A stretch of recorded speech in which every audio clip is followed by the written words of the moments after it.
ભાજપના રાષ્ટ્રીય અધ્યક્ષ પદે ગુજરાતી અમિત શાહની વરણી થતાં મોરબીમાં ફટાકડા ફોડીને ભાજપ દ્વારા ઉજવણી કરવામાં આવી હતી।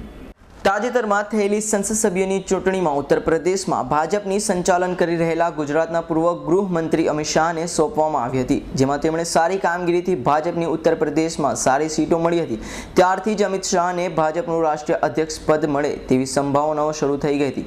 ત્યારે આજે તેમની વરણી તે આ પદ પર થતાં મોરબી ભાજપના કાર્યકરો અને હોદ્દેદારો દ્વારા શહેરના નહેરુ ગેટ ચોકમાં ફટાકડા ફોડી ઉજવણી કરવામાં આવી હતી। આજે અમિતભાઈ શાહ અમારા પૂર્વ ગૃહમંત્રી ગુજરાતના આજે રાષ્ટ્રનું ભારતીય જનતા પાર્ટીનું જ્યારે એને પ્રમુખ તરીકેનું સુકાન સોંપ્યું છે એના આનંદમાં અમે ફટાકડા ફોડી અને આનંદ અનુભવીએ છીએ।